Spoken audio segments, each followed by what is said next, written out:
Hey everyone, welcome to Byte by Riya, your go-to place to learn tech in a way that feels like a friendly, not a boring lecture. Today we are going to talk about something that powers everything around us, from your phone and TV to fan and fridges, nothing else. It is basic electronics. But hold up, have you ever thought what even is electronics? How is it different from just electricity? And what do things like resistors, capacitors, and transistors actually do? Let's explore the tiny invisible world that makes your digital world possible. Okay, first thing first, let's see what is electronics. Before that, do you know what is the difference between electricity and electronics? Electricity is simply the flow of electrons, just like water flowing through pipes. It's raw power. Now, imagine you have a water pipe at home. You don't just let water gush out randomly, right? You add taps, valves, and filters to control where it goes, how fast it flows, and when it's want to stop, isn't it? So just like that, electronics is the same, but instead of water, we are controlling the electrons. So again, what is electronics? Electronics means controlling the flow of electrons. We use components like resistors, capacitors, and transistors to guide, shape, and control the flow of electricity. That's what electronics is. Controlled electricity for a specific purpose. So when we control, for example, when we control pixels, we create images. When we control beats of current, we make music. When we control light, we send internet data through fiber cables, fiber optics. Okay. So electronic is a smart electricity and it makes magic possible. Alright, now let's jump back. Uh, so, why do we need to control the flow of electrons? Because otherwise we will get shock, right? The electricity is useful as well as dangerous too. If we didn't control the flow of electrons, what will happen? We will get shock, it is unsafe, right? That is why we are using electronic components uh, to make and control the flow of electrons. Now let's jump back in the time for a second. Ever heard of Michael Faraday? He's the guy who figured out how to create electricity using magnets, a discovery that changed the world forever. Without Faraday, there would be no light, bulbs, no laptop, no circuits, and definitely no Byte by Riya. So yes, he's basically the superhero of this story. Now, now let's see how do we control electricity. So how do we control electricity? Let's meet the electronic components. We have lot of electronic component to do that job. Now, we are going to meet these tiny tech heroes one by one, the electronic components. Each one has a job and together they bring your devices to life. The first one is resistor. Okay. So, let's start with a resistor. Imagine water flowing through a pipe and you slightly pinch the pipe to slow it down. That's exactly what a resistor does with electricity. It will slow down the flow of water when you are holding in that hose, right? Just like that, this resistor reduces the current to prevent overheating, overcharging, or frying other parts. Alright, so resistor, what it does? It will opposes the flow of electrons, or we can tell it will opposes the flow of current. Okay. For example, inside your mobile charger, you have resistor. It will make sure that electricity flowing into your mobile phone is just right, not too strong, not too weak. It will Goldilocks level perfect. All right. So now let's move on to the next one, the capacitor. So what is a resistor again? Resistor is a component, electronic component. It will opposes the flow of current. Okay. Yeah. So now let's move on to the capacitor. So capacitor, you might think, see, capacitor is used for storing energy. Okay, capacitor is used to store charges, and we have battery, right, to store charges. Battery also do the same job. It will store energy, isn't it? Then why do we need capacitor then, right? You might think, right? So wait, don't batteries store energy too? Yes, but there is a difference. Okay, yeah, battery also store energy, capacitor is also store energy. So what is the difference between that? See, battery is like a big water tank. It will store a lot of water and releases it slowly, right? But a capacitor is like a bucket. It fills up fast and dumps all the water instantly when needed, isn't it? When we throw a bucket full of water, it will over soon and it will last for a very minute second, right? Minute minute, right? Just like that, capacitor can also store energy for a very short period of time. Okay, we have exceptional case. We have capacitor which can store energy for larger time. Okay, in general I am telling. Okay, so that sudden bright, for example, we can use camera. We can take camera. Okay, yeah, did you ever use a camera flash? That sudden bright light happens when a capacitor dumps all its energy in a split second. Without it, your photos would never sparkle. Have you ever used a camera with a flash? That's your capacitor in action. So you also used capacitor. So let's move on to the next. The next one is diode. Okay, diode. It is now let's meet our diode. Diode is like the traffic cop of electronics. It lets current flow in only one direction. So let's revise. Resistor is used to control the flow of energy. I mean, it will. Sorry, not that. Resistor is used to oppose the flow of energy. It will use to oppose the flow of electrons. Again, capacitor is used to store the charge, and diode is help us to control the current flow in only one direction. Okay, it will help us the current to flow only in one direction. Oh, sorry. Yeah.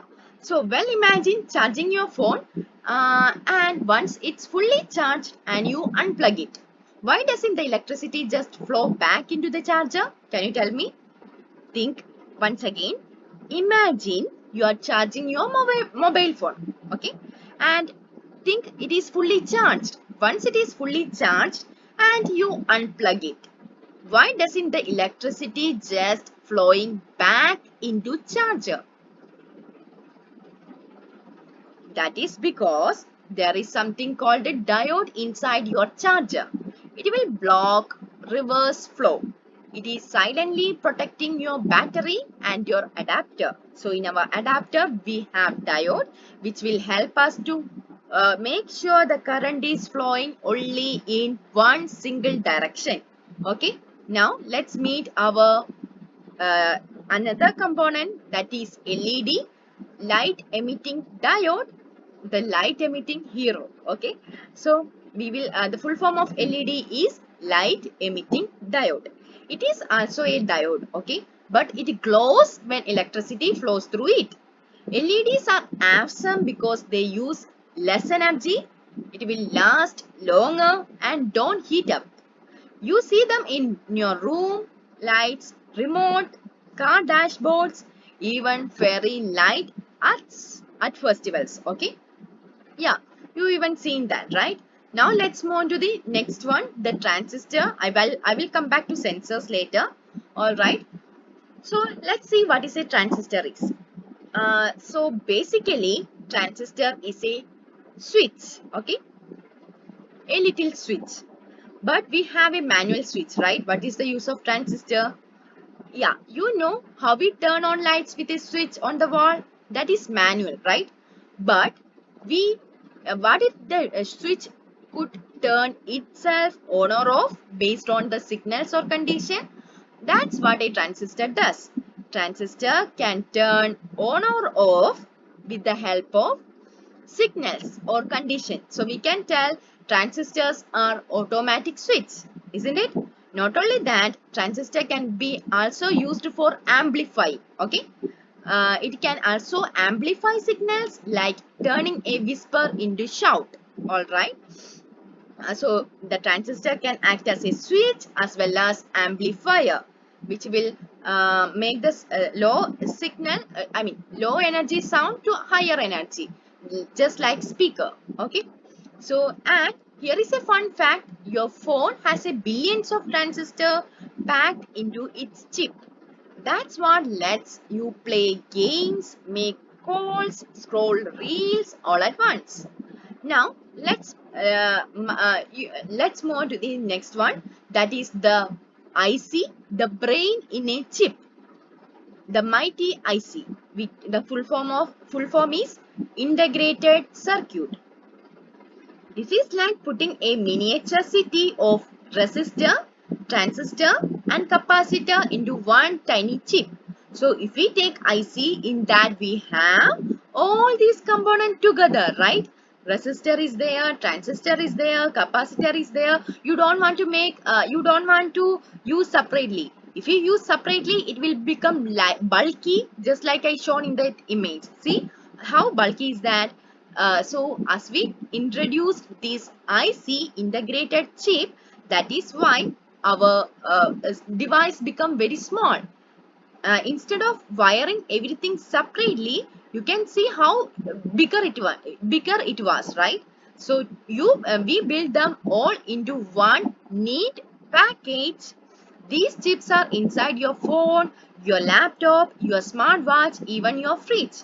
Okay, they are the real brains of operation. By the introduction of IC chips, uh, uh, by the introduction of IC chip only, that we before ICs are by before ICs before the introduction of ICs, a computer used to take up the an entire room.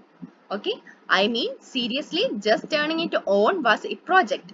But thanks to the ICs, we have seen able to shrink all the power down it to fit in your pocket, isn't it? From that big room computers to a computer inside your pocket, right? That is our mobile phone. These ICs help to make your gadgets very small as well as transportable. Okay, for example, your phone, your watch, even your smart earbuds, they all run on tiny ICs that act like a brain behind the scene. So next time you unlock your phone or play a game, remember that decades of tech genius packed into one tiny square. Alright, yeah. Now, so we discussed about ICs, the miniature chip.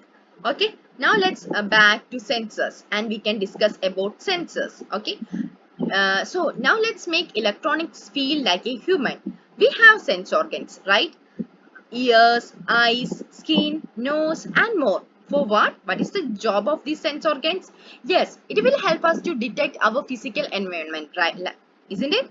Just like that, these electronic devices also have something called as sensors. It will also does the same job. It will sense the physical environment around those components. For example, we have eyes, isn't it? Just like that, our electronic device have camera sensors to sense light and all. We have ears. Just like that, our electronic device have something called ears. Not a speaker, it is microphone. Okay, it will help us to hear sound. It will help that electronic device to get sound. And we have skin. Okay, just like that, in your mobile phone, sensor is using to which sensor is helping you to sense as we are touching on the mobile screen? Yeah, it is touch sensor. It will feels the pressure. And we also have nose. Just like that, gas sensor is there to smell smoke or gas. Just like our tongue, electronic can't taste it, but chemical sensors work similarly in labs, can sense. We have e-tank, something called an e-tank. In that, we can differentiate how much salt content is there. These things like food before package, it can be it is measured correctly, right? It is done by using these sensors. And awareness, for us awareness, I mean for this electronic awareness, it have motion sensor as well as proximity sensor, knows when someone is near, it can also sense that. And have you seen automatic taps or light that turn on when you walk in? Isn't it? When you show the hands, the water will flows down. If you remove the hands, it will help you to it will turn off automatically, so we can save the water, right? And yeah, so these are some applications of sensors. Okay, when you enter to a dark room, the light is automatically turned on by sensing as your pressure. Okay, so yeah, these are some applications of what, the sensors, and that sensors doing their magic. All right, so here is the big picture. So we can conclude right now. We discussed transistor, we discussed about uh, ICs. So let's revise and conclude. So resistor is used to resist the flow of electrons, right? It will opposes the flow of electrons. Then we discussed about capacitor. Capacitor is used to store the charge. And we, what is the difference between capacitor and battery? Capacitor can store a big amount of charge, and it will give only for a very short period of time, but battery will continue to give even for months, years, etc., right? Yeah. And then we discussed about what, transistor is just like a yeah, transistor is basically a switch, as well as it is it is a it can act as a amplifier as well. And then we discussed about IC. In IC we packed everything, all the electronics component together, and these ICs, introduction to ICs, make our gadgets very small and transportable, right? Portable. And then we discussed about sensors, as we have sense organs. Our electronic devices also have something called the sensors to detect the physical environment. Then we also discussed about diodes, isn't it? What is a diode? It will help us to control the flow of electrons only in a single direction. So here is a big picture. Electronics is not just wires and chip. It is the language of smart energy. When we control the flow of electrons. We get clean sound, bright images, automatic fans, safety systems, and maybe someday robots that do your homework also. Okay, not someday, nowadays also robots are common, are so common, right? Okay, maybe not yet, it is helping you to do the homeworks, all right, but in future definitely it will. But now you know the basics of resistor, capacitor, diode, LED, transistor, ICs and sensors. They are a tiny tech various behind the big smart world. So thank you so much for watching and learning with me today. If you found this video helpful, interesting, or even just cool, please hit that like button. This is a brand new channel and your subscribe means a lot to me. It helps me to grow and keep making fun, beginner friendly videos just for you. And hey, if you want this full presentation, I mean the PPT file, to use in your class, project or webinar, just email me at bytebyriya at gmail.com. Okay, bytebyriya at gmail.com, and I will send it to you. All I ask, like, share and subscribe to support this little growing channel.